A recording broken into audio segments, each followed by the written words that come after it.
बिस्मिल्लाहिर्रहमानिर्रहीम। प्यारे दोस्तों, अस्सलाम वालेकुम।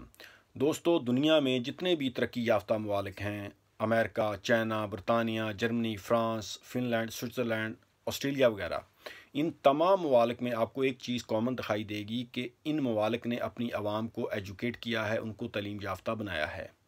क्योंकि तरक्की की राह में सबसे बड़ी रुकावट जो है वो है जहालत, और जहालत का ख़ात्मा तालीम ही के ज़रिए मुमकिन है। कोई भी माशरा, कोई भी मुल्क उस वक्त तक तरक्की नहीं कर सकता जबकि वहाँ की आवाम तालीम याफ्ता ना हो। अब आप पाकिस्तान को देखें कि पाकिस्तान में 2 करोड़ से ज़्यादा बच्चे जो हैं वो स्कूलों से बाहर हैं। पाकिस्तान में बाज़ ऐसे मकामात हैं जहाँ पर प्राइमरी स्कूल भी मौजूद नहीं है। खैबर पख्तूनख्वा में, सिंध में, बलूचिस्तान में, जनूबी पंजाब में बच्चों को तालीम हासिल करने के लिए दूर दराज का सफ़र तय करना पड़ता है, जिसकी वजह से बच्चे तालीम अधूरी छोड़ देते हैं। तो किसी भी माशरे को तरक्की की राह पर गामज़न करने के लिए तालीम जो है ये बहुत ज़रूरी है। इसीलिए इस्लाम में हसूल इल्म पर बहुत ज़ोर दिया गया है।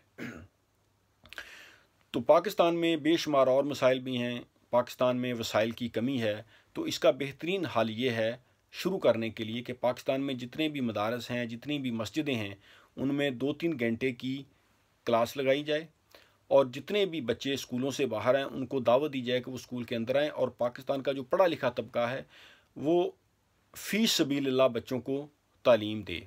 ये एक तरह का सदका जारिया है। इससे बच्चे भी एजुकेट हो जाएंगे और पाकिस्तान में काफ़ी हम मसाइल पर काबू भी पा लेंगे।